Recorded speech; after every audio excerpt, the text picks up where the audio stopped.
Garo Paylan is the recipient of ANCA's 2017 Freedom Award. This dynamic Armenian member of the Turkish parliament since 2015 is a human rights activist and co-founder of the People's Democratic Party in Turkey, representing Armenian, Kurdish, Greek, Jewish, and other minority rights. He is a man driven by higher purpose, honor, strength, courage, compassion, and self-sacrifice, qualities that can only describe a modern-day hero.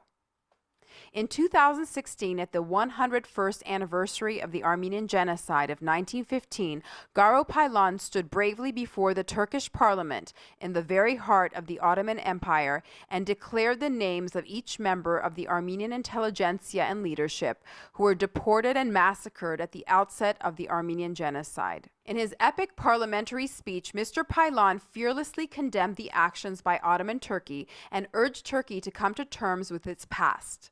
He has vowed to continue to fight against genocide denial and for minority rights, and warns that Turkey is fertile ground for ongoing human rights abuses, as it has never been held accountable for its sordid past, and unpunished crimes repeat themselves.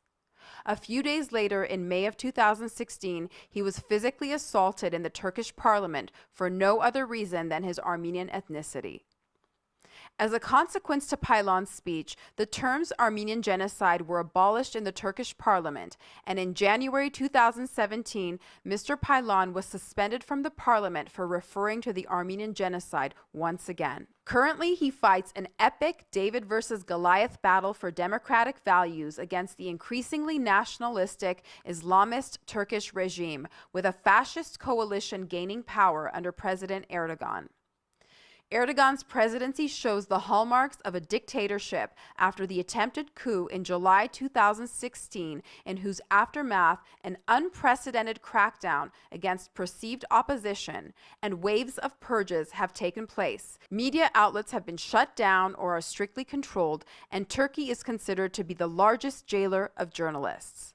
Most recently, U.S.-Turkish relations have deteriorated, culminating in the U.S. suspension of non-immigrant visas to Turkey over the arrest of a U.S. consulate employee in Turkey for alleged ties to Gülen, and Turkey responding in kind. Nevertheless, persisting fearlessly, Mr. Paylan has opened an investigation into the murder of iconic Armenian journalist Hrant Dink, who was assassinated in broad daylight in Turkey by complicit state actors 10 years ago, and whose murder has gone unresolved. Garo Paylan's wish for Armenians is to get rid of their fears and feel strong and powerful again. And he leads by way of powerful example, walking into the eye of the storm in the Turkish parliament. He is a brave activist swimming in treacherous waters, willing to put his life at stake for what he believes and for those whose rights he protects. An intrepid voice for minorities, and an international champion for human rights and democracy, he fights courageously as a soldier for justice, not only for Armenians around the world, but for humanity. I'm Lena Hovanesyan, here for ANC America, here with international hero Garo Paylan, who serves as a member of the Turkish parliament, ready to fight for justice, for minority rights and democracy in the heart of Turkey.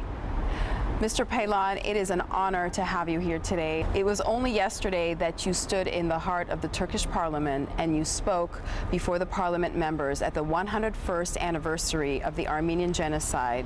One by one, you named all the Armenian intellectuals, leaders that were taken and assassinated in 1915 and massacred. What were the things that happened in your youth, the formative years, that have driven you to become the courageous and brave man that you are today, who fights for justice? Thank you very much, first of all.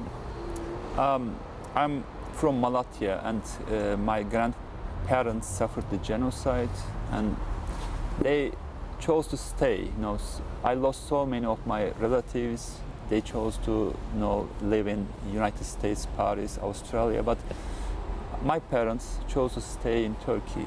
And to be a minority and to stay in Turkey where that crime, where we couldn't justice for our crime, genocide, is not so easy. And for about 80 years, we had to stay silent. But I was born in a house where my grandmother was there, and I was always asking her, Grandma, why don't you have brothers and sisters? And she was silent. She didn't want to tell about it, because I think if she would tell about those things, she thought I would be mad and I would do something wrong. It was understandable. But afterwards I just learned what happened, and I was mad, of course. I became more Armenian somehow. Then I get to know some friends, the Kurds and the Turks, who are Democrats.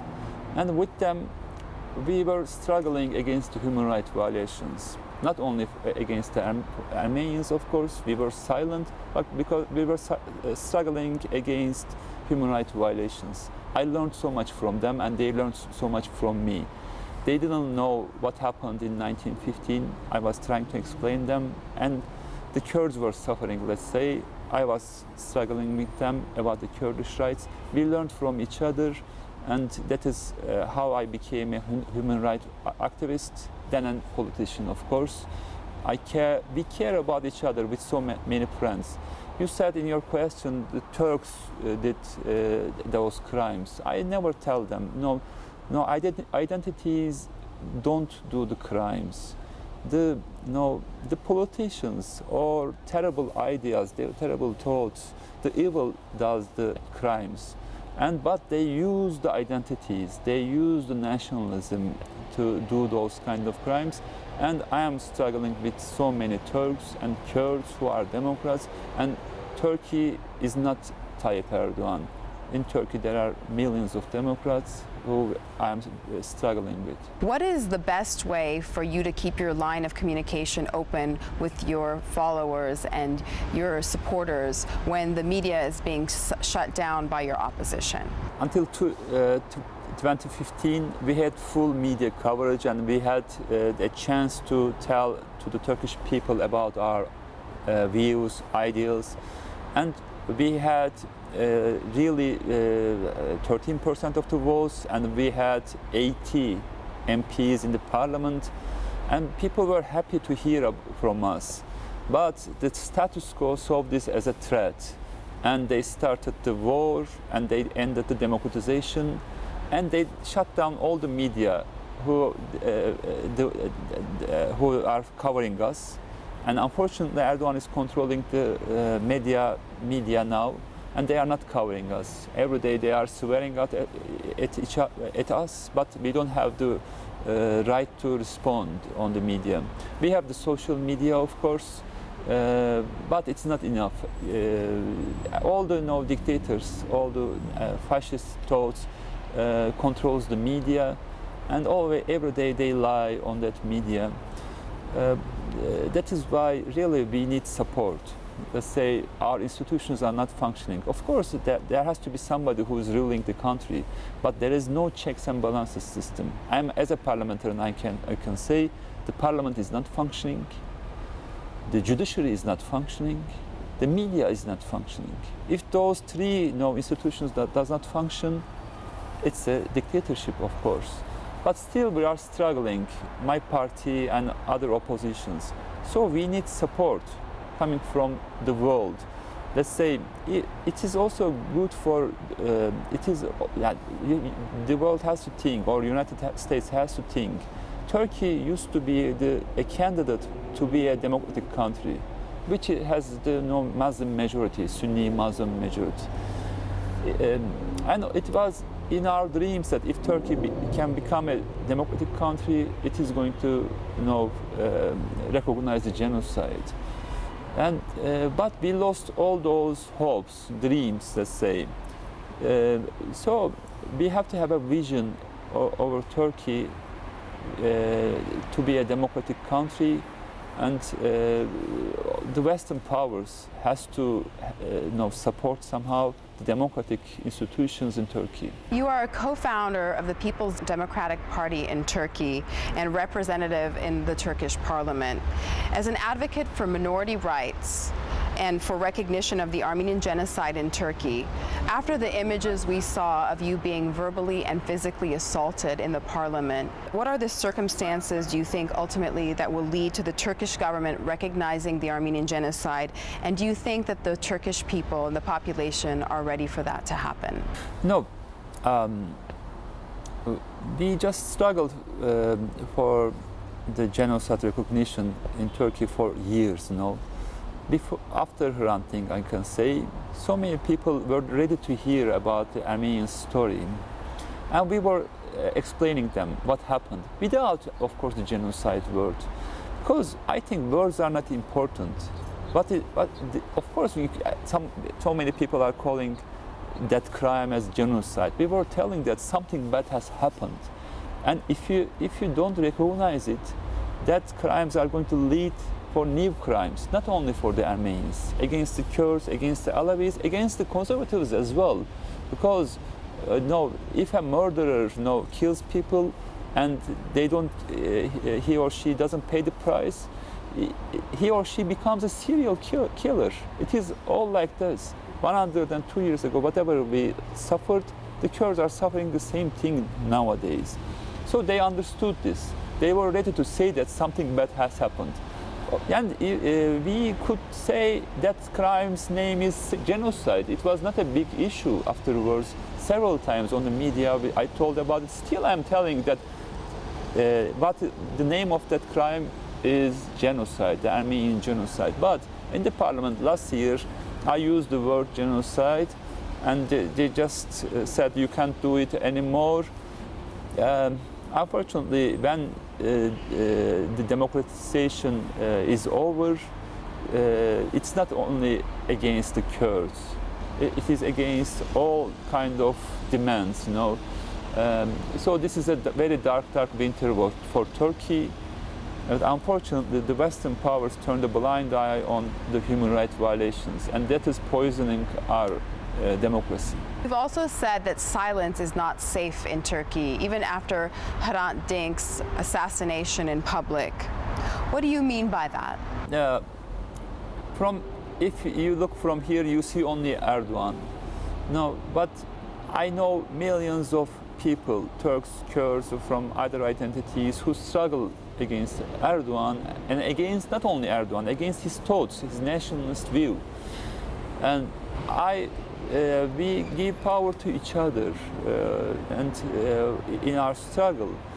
So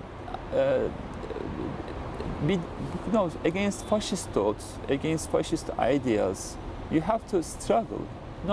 If you stay silent, even if you stay in your home, that fascist ideas finds you at home and does the same crime.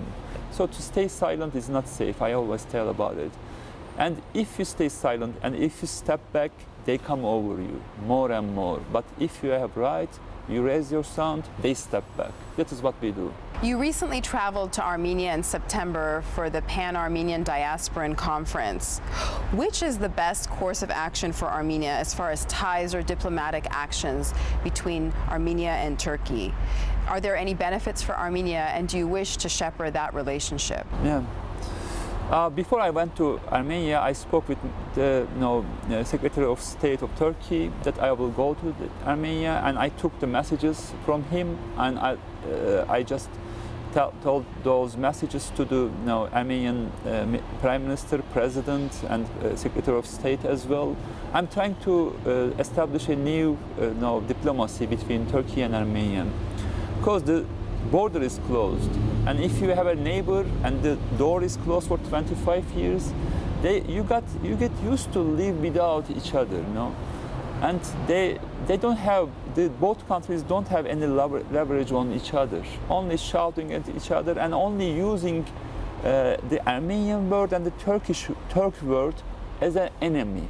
Now, if you don't touch each other, you have biased thoughts about each other, and it is a vicious circle. I want to break this. The Turkish people and the Armenian people are so close when you look to their culture. Because if you go to Yozgat, Malatya, Kayseri, those people don't know that the food that they are eating, the music that they are listening, is the Armenian culture or the Turkish culture, because we just had that culture. We lived for hundreds of years, centuries together. They don't know. But if I can make, if we can open the door, and if I can make people touch each other, they will see that they are so close, even closer than the Azerbaijan people. That is my goal. I will try to do my best about this diplomacy, because if we can't do it, the Turkish nationalists are going to use this card as an enemy. I want to take this card from those nationalist hands. In a long line of violations, including the recent attack on peaceful protesters in Washington, D.C. by Erdogan's detail, and also the freezing of visas between the two countries because of the arrest of a U.S. consulate employee, what is the best course of actions by the Western powers in order to hold Turkey accountable for its violations? Now, my country suffered a coup attempt last year, and it's a huge trauma for the Turkish democracy.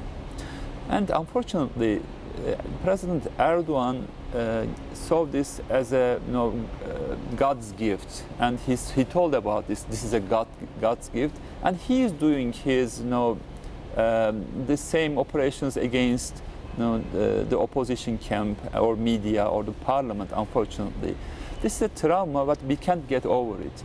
So, as I said, the Western world turned a blind eye on the human rights violations because they have biased thoughts against they think about in an Islamophobic way.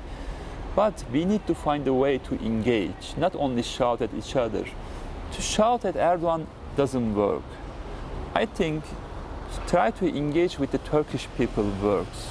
To speak with them, not only to Erdogan, shout at each other, because you think about it, Erdogan gave the order to his bodyguards to do that at the center of Washington.